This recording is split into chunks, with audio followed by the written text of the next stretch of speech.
You're listening to Leadership Powered by Common Sense with your host, Doug Thorpe. Here's Doug.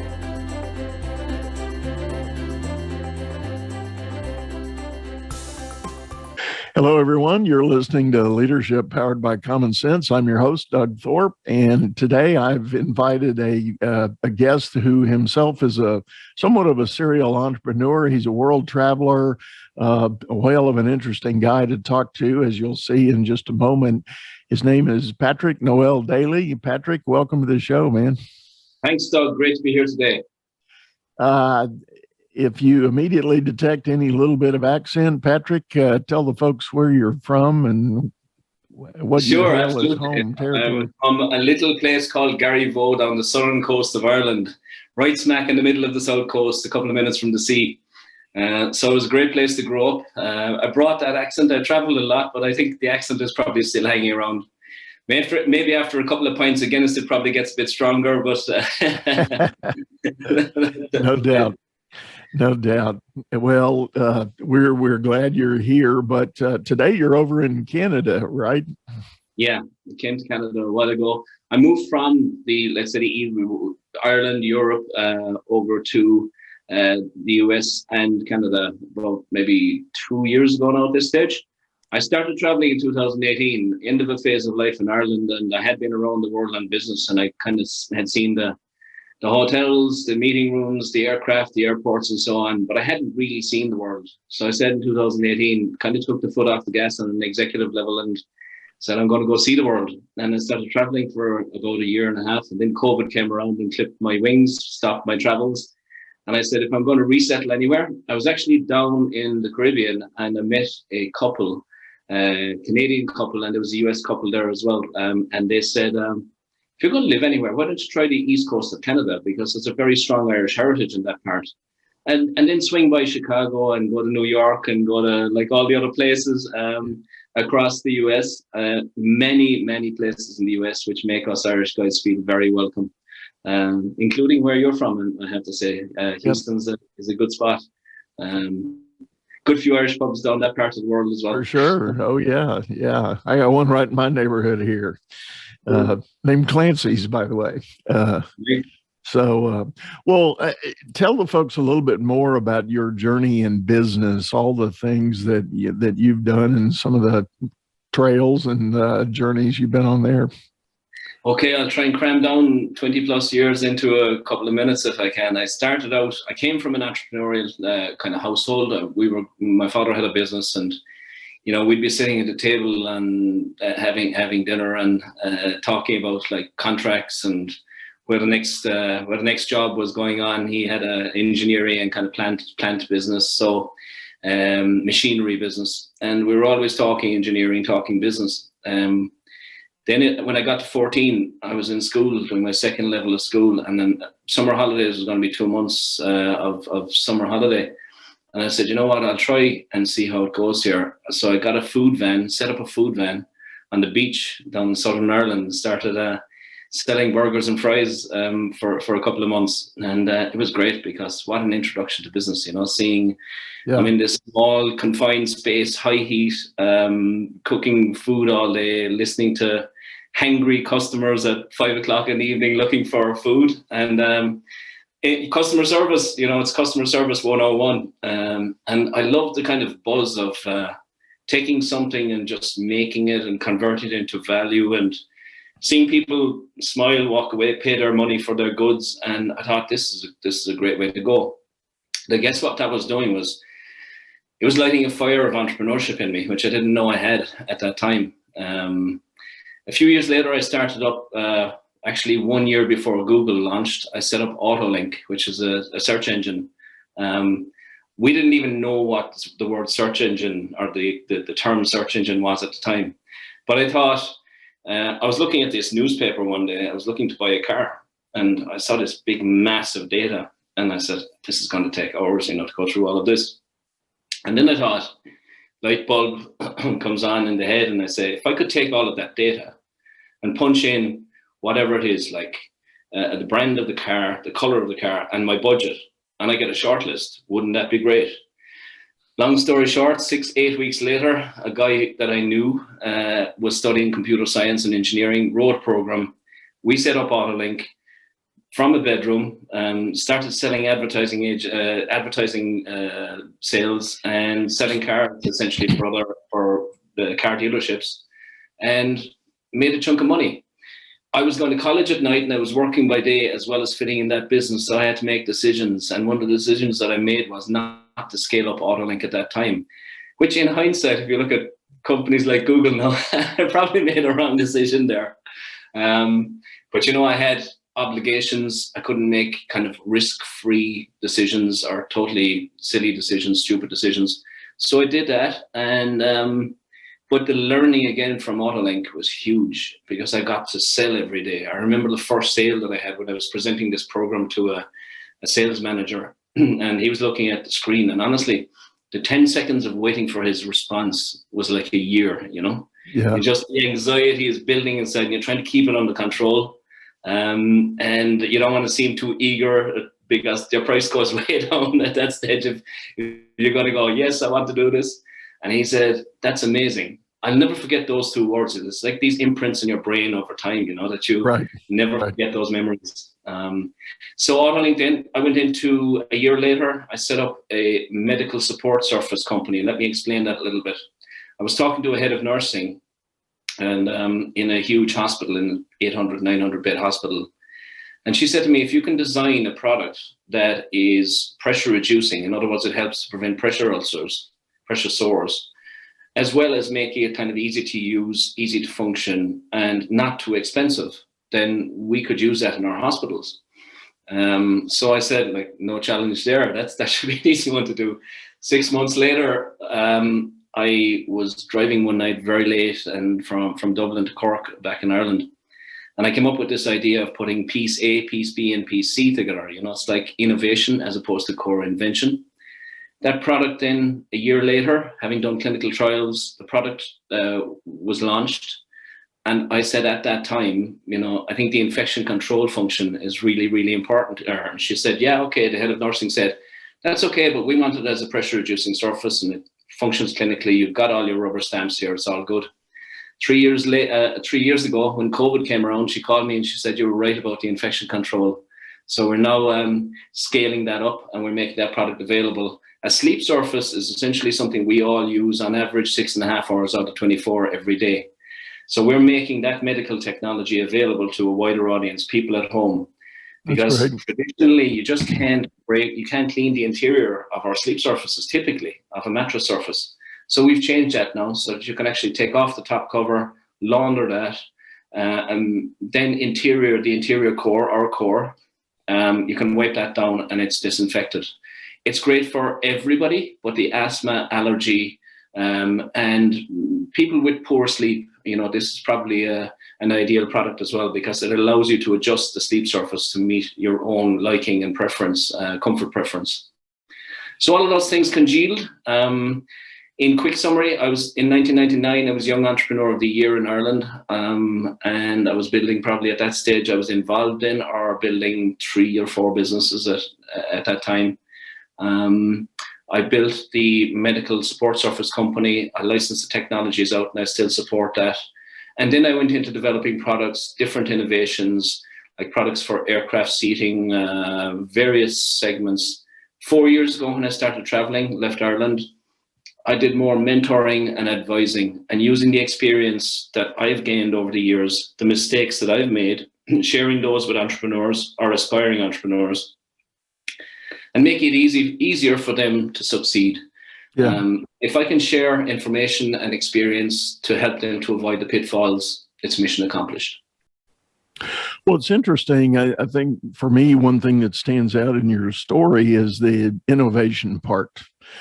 A lot of times I hear people, particularly those that have been in big corporate for a long time, they're hungry for that independence, that sense of self-governing and, you know, self-actualization. So they try to lock in on one thing to go create a business around. And it's not really about that serial innovation. You hear about serial entrepreneurs, but this is what I would call serial innovation. And on one hand, I would say, I guess that's just one other angle to what it means to be an entrepreneur. And there's nothing wrong with those guys that want to jump out and try to be an entrepreneur. Many of them, what they'll do, they'll go the franchising route. They'll go engage and invest in a franchise model, have great success, build 2, 3, 5, 10, 15 of those and keep it going. As you gone the route, though, of this innovation thing, what do you think is one of the biggest challenges you've faced as you come up with this bright idea late at night driving to Dublin? What's the first roadblock you run into when you've got an idea like that?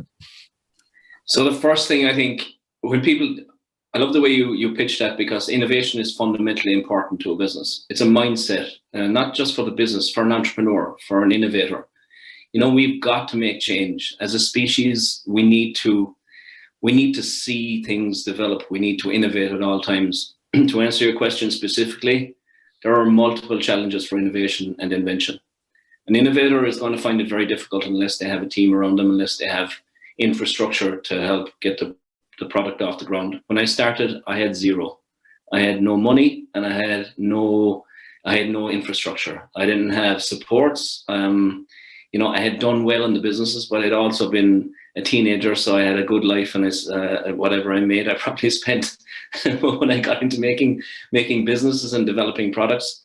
I had to find ways to fund it. I remember with Autolink, I had probably a budget of $400 to start that business, and it's a question of, I guess, hustling and figuring out how and where and who, and there's also the aspect of convincing. The word. I think we need to use the word convincing instead of selling to a large degree, because sales is about convincing another person or another party that you've got something valuable. So convincing is critically important for an innovator. Before you do any of that, though, I think you need to assess the feasibility and viability of what you're about to do, because many innovators, they spin their wheels and take off, and spend a bunch of money and time and effort, and then realize, well, there isn't really a market for this technology. There isn't really a market for this idea. So as well as determining that there's a gap in the market, you've got to make sure there's a market in the gap. And when you do that for your own purposes, like your own self-evaluation, your own kind of product evaluation, all those aspects, you're much more convincing then, because you've convinced yourself, and you've looked at all data critically. I love the passionate aspect and the kind of enthusiastic and the driven aspect of innovation, of our innovators. But there also has to be a realism factor. And this is maybe tying in with your title, the common sense factor. Common sense is a very, very important aspect of everything you do, not just in life, but in business. Yeah. Because business is largely common sense, in every bucket when you think about it. Common sense is necessary.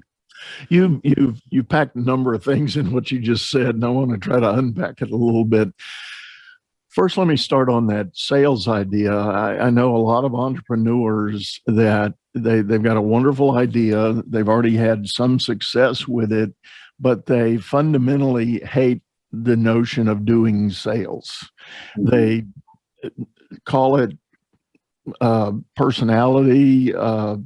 They don't want to put themselves on somebody else. They don't like that being done to them. Therefore, they won't do it to anybody else.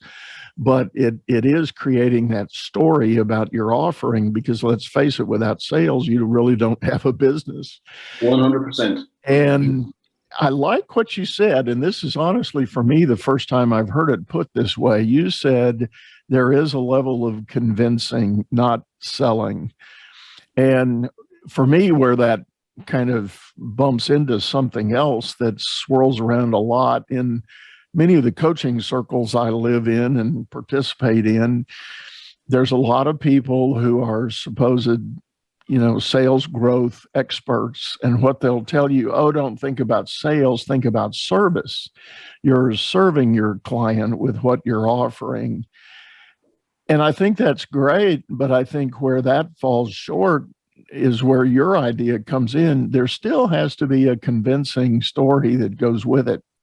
Absolutely, absolutely. And I really like the way you crystallize that, because I was asked the question. I've just finished a book called Just Startup, and it's a guide to building startups. It's a short, concise guide for entrepreneurs or aspiring entrepreneurs.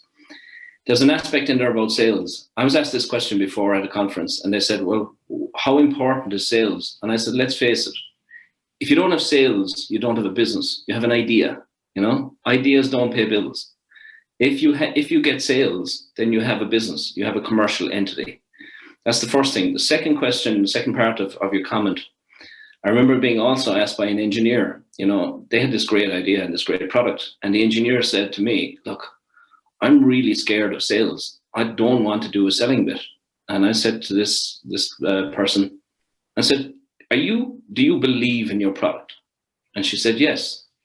I said, do you believe that it will give value to somebody else? Yes. Can you articulate that message? And she said, yes. And I said, well, you can sell. It's not a science, You need to believe that you are giving value, that you are providing a product that is going to be commercially sensible, commercially viable, that is feasible in the market, in other words, that it will compete, and that you're fundamentally giving value to other people. If you do that, you don't need to sell. You just need to tell them, convince them. That's all. And she said, when you package it like that, it completely changes the game. I don't need to be a salesperson. I need to be somebody that convinces that my idea is valuable. And that's a different game. I think that's very well put. And you said something else in your original statement. You talked about a concept that's been in business schools since I can remember, and that's a long time ago. The idea of finding a gap in the market. And I think people, again, gurus and coaches and things that want to help people grow their business, they'll talk about that, finding the gap. But I really like the way you said your version of it.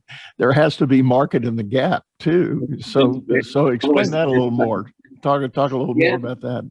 Because I've seen that kind of guru element as well. And honestly, as we say in Irish, I don't know if it works over in your side of the pond, but we take it with a pinch of salt. We look at it and we say, okay, is this something that is actually worthwhile, or is it just, doesn't make any sense and won't benefit me in my day to day? But the market in the gap is fundamentally important, because if you find a so-called gap in the market and it's not filled, there are usually probably two reasons for that. One, it wasn't spotted. And if you're in that position, you're in a very lucky place. Go for it. Or two, somebody has spotted it, tested it, tried it, burned a bunch of money trying to fill it and go after it and failed. So really, they're the two elements of that. Now, markets do change. Over time, what is a gap in today's market may not be a feasible, viable place to go. But in 5 years' time, that might be a completely different situation. So it's very time dependent.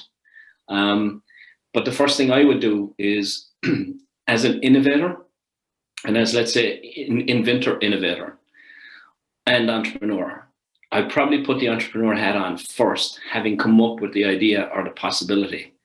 And then I go, entrepreneur usually has a very good numbers head. We look at it as, will I make money from this? What's the margin? What's the sale price potential? What's the cost of this thing? Am I going to make money out of it?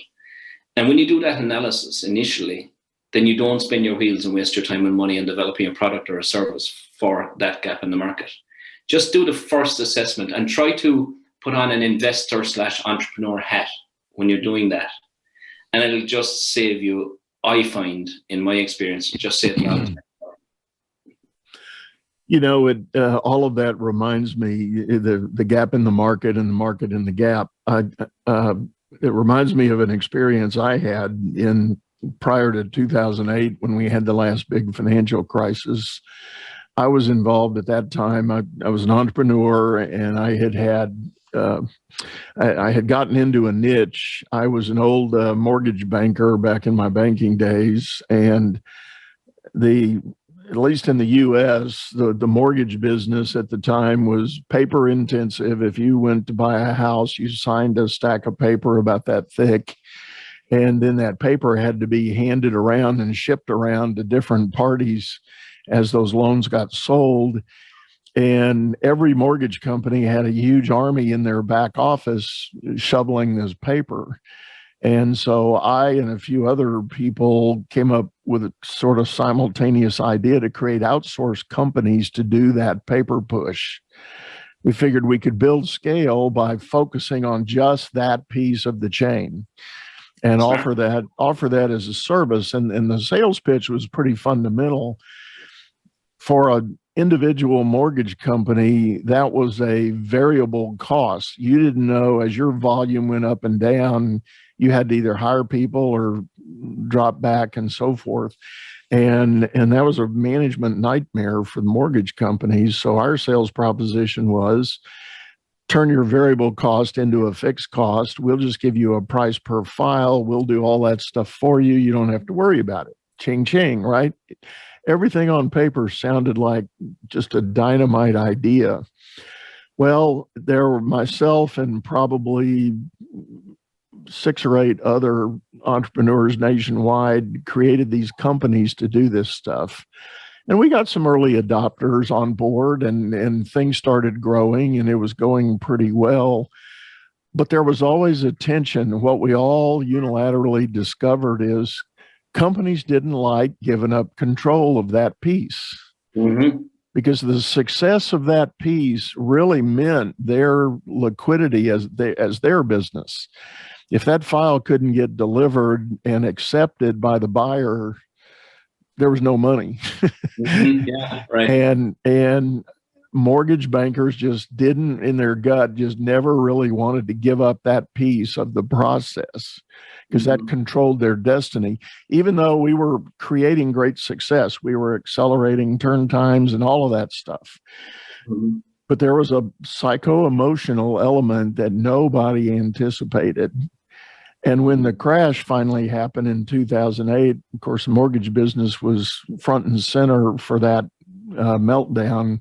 And guys like me and my colleagues that were doing that, we just evaporated overnight. Right. I had to close the business. There was no activity for us. But I guess the lessons that you took from that were immense. Were detailed, deep and broad.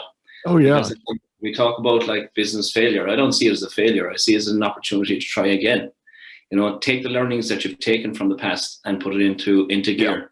Something that you mentioned as well. I think maybe there's a time spectrum factor on these changes as well.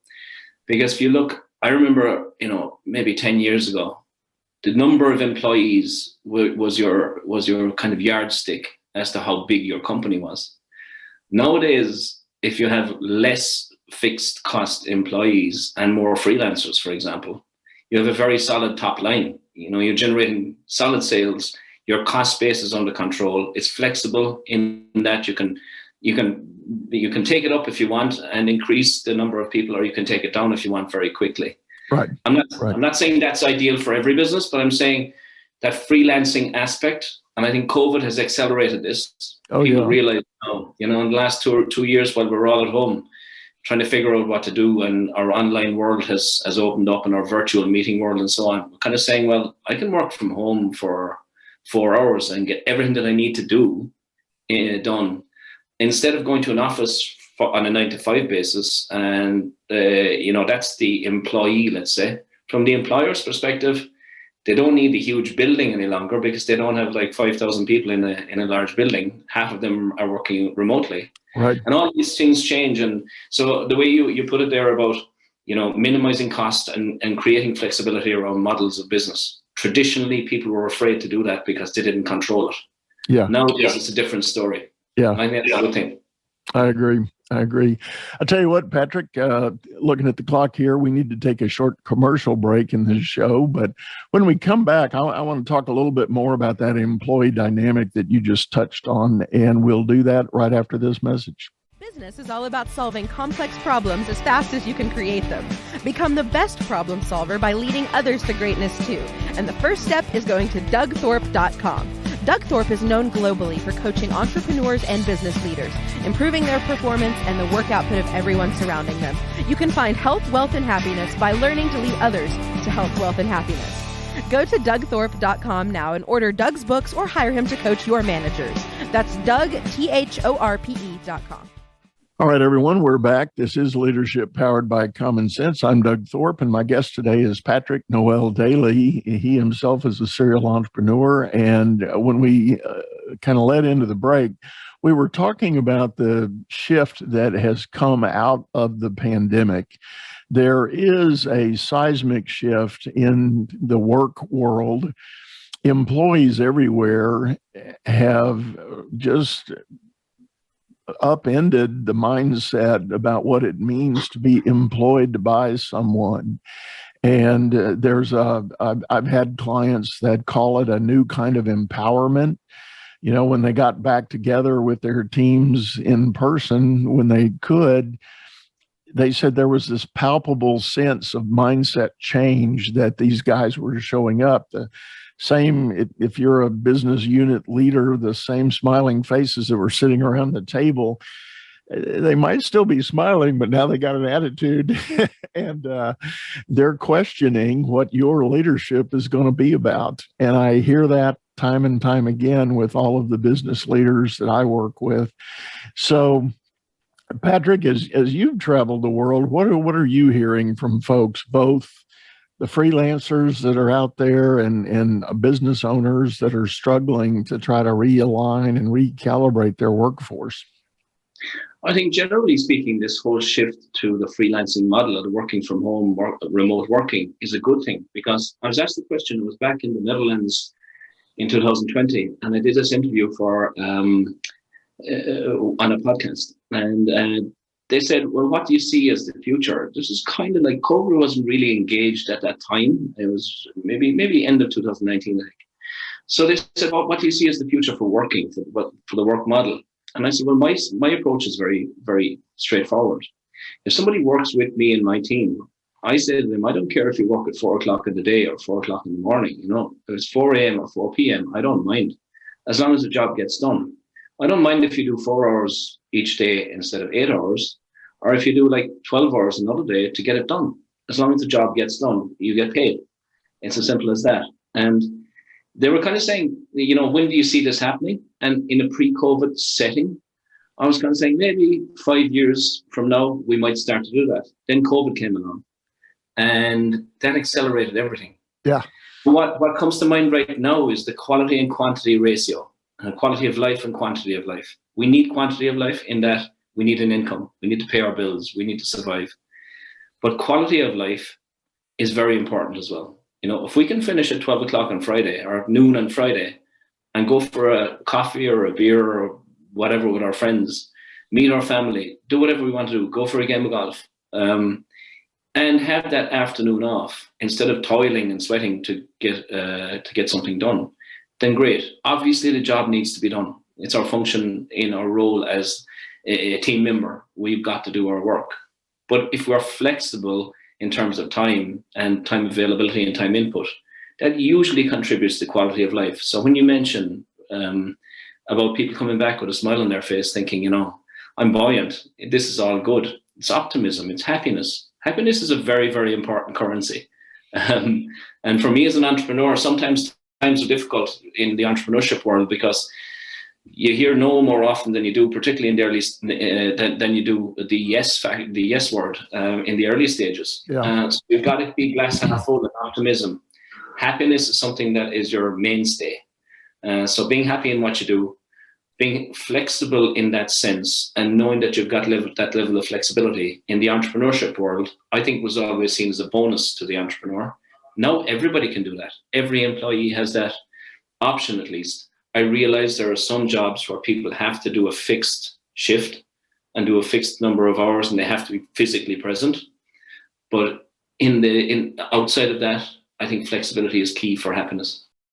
I agree with you. And back to the driver that maybe has changed everybody's mindset, not to get morbid or anything, but I think it's safe to say everybody took a visit to their own mortality through COVID, because there was a period of time nobody knew what this was about. I mean, this could have, if you listen to the press, which I stopped doing officially early on in the process, it was going to wipe out half the planet. And so, you're asking yourself, even if you're a fairly well-educated, thoughtful person, you're going, this could be serious, and what is this thing? So we all kind of took a detour and ask ourselves the question, what is there here? And I think that's hung with us. Some have gone so far as to call it a mild form of PTSD that everybody had.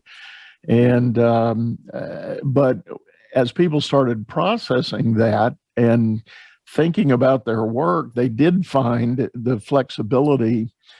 And I tell people now, I don't even use the phrase work-life balance anymore. I've kind of erased that from my vocabulary. I think about the notion of a blend or a harmony, because I think even balance before the pandemic made sense. People were talking about the give and take of how to get everything you want. But the problem with that model is it was just that. You have to define a give and a take, and that's not reality. No, it's not. And I think as well, for me, when I was building startups, people would say to me, you're working like 16, 18-hour days. Sometimes you're burning the midnight oil a lot. You got a lot of plates spinning at any one time. And I didn't ever see that as work. I saw that as my kind of glorified hobby. Yes, it was my job. It was what I had to do. I had to get it done. But I saw it as enjoyable work. And I think what's happening now is people are looking at their work role and saying, I need to enjoy this as well. Because I think if you enjoy what you do, the old saying is, if you enjoy what you do, you never work a day in your life. Right. Right. And I think nowadays as well, and I think maybe COVID, sometimes, the universe is a way of rebalancing things in that regard. And I think now people are saying, I thought I was going to live, the average age for a lifespan for a male is like 78 years old. We saw 28-year-olds passing away during COVID, unfortunately. And so age was irrelevant. Quality of life, I think, is the primary driver. Because let's face it, getting back to that, happiness is the most valuable currency. If you're happy, you'll be a lot more productive. You'll be a lot more creative. You'll be a lot more innovative. I'm reminded of, I chuckle as you were saying that. I've got a group of guys that I meet with on a regular basis. We were actually friends in college, and we all went to school together and experienced many of the same things the years we were at university. And we've now started about once a quarter. We meet in a little town near Austin, Texas, and we have to drive because we're all scattered all over the state. And so, Texas is a little, it's a large geography. So most of us 2.5 hour drives, but nonetheless, we get together. And this last time, we just did that last week. And one of the guys, we always do a quick check-in, is all the medical stuff okay? Anything new and different, because we're that age. And one guy, the famous line is, if I'd known I was going to live this long, I would have taken better care of myself. But fortunately, most of us are in pretty good shape. Few minor defects, as you would expect on a 300,000-mile vehicle, But, there you go. But back to the workforce idea, and I do want to touch on the entrepreneur hiring freelance help. What's your experience been being able to grow and expand a team, relying on that approach to it? Honestly, it's been very positive because I find that everybody is in a win-win mindset. There's no catch. Instead of paying somebody, I don't know, X number of dollars per annum as a salary, and it's on my profit and loss, it's on my cost sheet. I can say I've got a project to do. I need to design a website, for example, and it's going to cost me $3,000. Job done, sign off, and I get the product that I requested.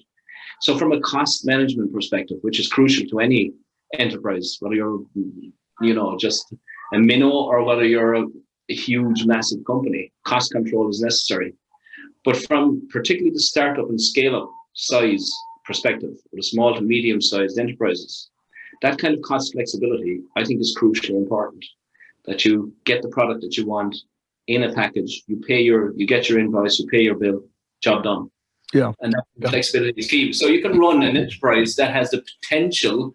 If we were to reverse it back to the old model, you might have needed 50 people to run your business.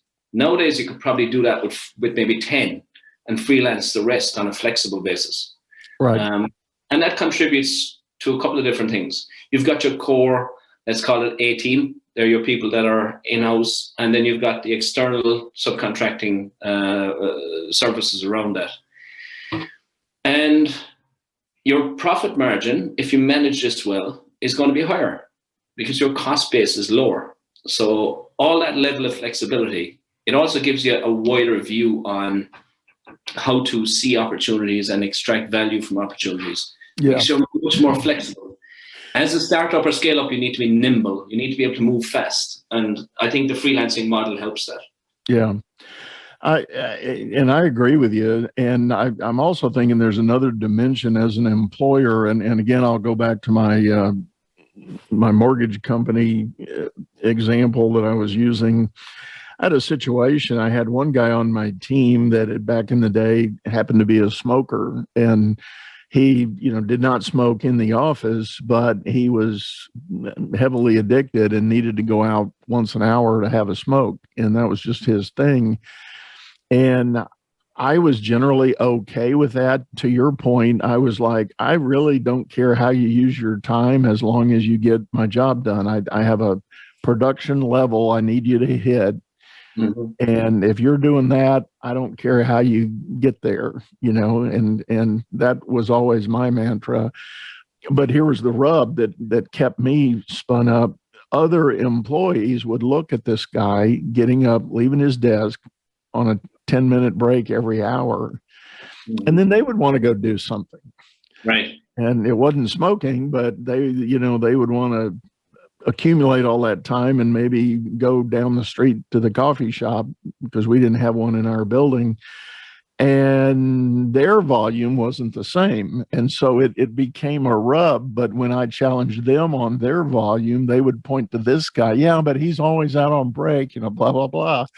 And, and I mean, while the answer was simple to talk about, it was just a nuisance to have that dynamic going on.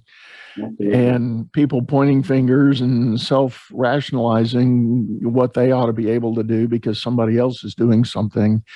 Mm-hmm. And really, when you go freelance and remote, you eliminate all of that. Yeah, people don't really care, because they can't see you sitting under the pantry with your laptop, in the sunshine. Your product, which is your output, which is your work element, is produced on time and submitted. Yeah. So the other people just are not looking over your shoulder or theirs to see what's going on. There's no office politics. Right. None of this is happening. People are just producing. And the benefit, the upside really from that is that people then they can reallocate their time to more quality time, more family time, whatever they consider quality time. And that takes their happy meter way up. If their happy meter goes up, their output goes up, in my experience. I know it's from my personal perspective. If I'm smiling and if I'm happy, like part of that book that I've just finished, one of the key tips at the back is stay smiling, even when it's raining. I put a post on LinkedIn a couple of weeks ago, smile even when it's raining. That's good coming from an Irish guy, because we get a lot of that rain. Let me wrap up with one other question. You tied in and you mentioned the common sense aspect, and I'm a big advocate of that. I mean, the name of the show is Leadership Powered by Common Sense. Tell me more about your view of the common sensibility that's available in business. Yeah, I'm really glad you asked that question, because I've seen it in the theoretical side where you get your 4 years, 5 years degree in business and you get your MBA and so on, and they give you all of the theoretical basis. But fundamentally, unless you apply common sense to a business decision, it's probably, in my view at least, it's going to be flawed to some extent. Because you need to look at it and say, okay, all the numbers stack up. Everything seems good from a theoretical, from a practical perspective. I've done my market research. And what I always do at the end is I put a common sense eye over it, just say, does this actually work in common sense? I'll give you an example. Way back when we were launching a product, everything looked good on paper. And I said, I had this kind of gut feeling that it wasn't just yet complete. And I had that was the common sense factor kicking in, because we were taught from a very young age back home in Ireland when we were growing up, in the kind of an entrepreneurial setting where my father had his business, we were taught to use your common sense compass. So I looked at this product and I said, I'm not entirely sure. Everybody's signing off on it, but I'm not entirely sure. So I visited and called about maybe 10 of the would-be customers for this product. And the amount of information that I got at common sense level caused that entire plan to change, because I spoke with people who would be the people who were putting their checkbook on the table to pay for this service and product. And that common sense factor caused me to rebalance my decision-making process. And I still use that nowadays. I would suggest and urge people to use the common sense factor. Maybe this is where experience and mentoring and advising comes in as well. I've been in this space for 25 years now. I'm happy to mentor and advise and write that book for people to help them out, because I use the 25 years of wins, successes, but also scars and mistakes to help people along and to help them to avoid pitfalls. And a large part of that is me catching that 25 years of common sense and experience and putting it into a package that helps other people. I'm not trying to make a dollar out of this. I'm just simply saying, this is my view, this is my experience, this is my common sense radar kicking in. What do you think? And let them take it, make their own decisions. I'll suggest, I'll advise, and I'll give them the benefit of experience. But it's ultimately their decision. But I think it can't be undersold. This common sense factor, I think, is absolutely necessary. I see it all the time, and there's a new phrase or acronym that's surfaced in big business. It's called VUCA, VUCA, and it stands for volatile, uncertain, complex, and ambiguous. Those are all big words, but when you go inside one of the Fortune 500 global brands, that's what you hear is those four things. It's everybody's got this sense of urgency, but they don't know where they're going. It's complex out the wazoo, and instructions are very ambiguous, and people are running around trying to figure out what to do next. And when I get a chance to work with those kind of executives, early on in our discussion, I'll ask them a question that I consider is kind of all right, tell me your situation. How do you move from A to B? And I'll get this doctoral thesis about the details of their business and the markets and the customers. And I'm going, afterwards. I'm going, time out, stop. And you know what I tell them? I'll tell them, look, I want to go on record right now. We're just getting started in this coaching. I'm going to give you the credit for being the smartest guy in this room right now. The two of us talking, you're the smartest guy in the room. So stop. Yeah. Don't tell me all that stuff. Answer my simple question. How do you go from A to B? Yeah. And you mentioned UCA. I would say keep it EASY. Keep it easy. That's right. That's the best way to go, because when you break it down into bite-sized chunks that people can actually digest and take on board, it's a much easier life. And we're here to get benefit of that. And it's so important. And one of the critical elements of being a successful leader in business is you've got to create clarity for your team. You have to give them clear, simple instructions. And I go back to my military days. Military's famous for the KISS principle: keep it simple, stupid. That is right on. Yeah. And that's not a condescending statement. It's a literal life-saving directive. If you can give clarity, I need you to go from here over to that hill there. Don't go anywhere else. Just go there and you'll be okay. Well, that can be a life-saving move.